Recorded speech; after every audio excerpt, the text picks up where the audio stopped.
उस समय कहा गया था कि जो मास्क है वो जो बीमार है उसको पहनना चाहिए और जो बीमार का इलाज करते हैं उनको पहनना चाहिए। लेकिन बाद में ये दुनिया भर की जो स्थिति आई उसके बाद कहा गया कि मास्क सबको पहनना चाहिए और मास्क पहनने से ही फायदा है। तो अब तो हम लोग हर गांव में भी एक एक परिवार को 4-4 मास्क देने का इंतजाम, साबुन देने का इंतजाम, शहर में भी गरीब गुरबा लोगों के लिए सब काम करने की कोशिश हम लोग कर रहे हैं, कर भी रहे हैं। तो ये सब है। तो इसलिए आप लोगों को कहना चाहेंगे कि अब भाई बाहर निकलते हैं, अकेले हैं तो कोई बात नहीं, बाहर निकलते हैं तो मास्क जरूर पहनिए। देखिए हम लोग गमछा रखे हुए हैं, तो अगर गमछा वाला है तो इस तरह से नाक पर लगा लीजिएगा। नाक पर लगा लिए, नाक मुंह बंद हुआ, यही बचाएगा। या मास्क अलग से लगाएंगे, जैसे कुछ लोगों को हम देख रहे हैं लगाए हुए हैं। तो अगर लोगों के बीच में जाते हैं, घर से निकलते हैं, तो इसका उपयोग करिए।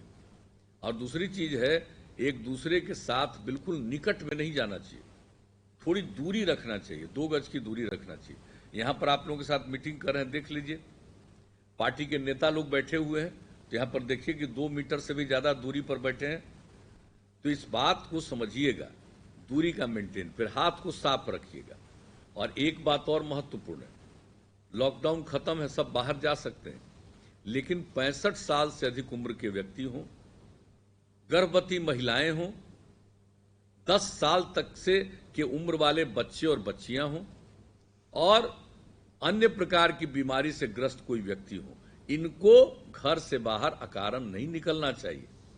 इलाज के लिए जाना है जाएंगे, बहुत जरूरी कोई बात होगी जाएंगे पूरे इंतजाम के साथ, लेकिन बाकी लोगों को घर पर रहना चाहिए। तो ये इन चीजों के लिए सचेत, यानी मास्क का इस्तेमाल करिए, दूरी रखिए, सोशल डिस्टेंसिंग आपस में, हाथ को साफ रखिए, सैनिटाइजर से हो, साबुन से हो, बराबर साफ रखिए।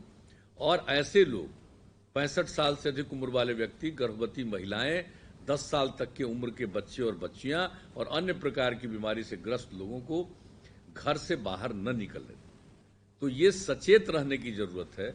और आप लोगों से पहला आग्रह हम करेंगे, अपील करेंगे कि आप खुद भी इसके लिए सचेत होइए और बाकी लोगों को भी इस बात के लिए सचेत करिएगा।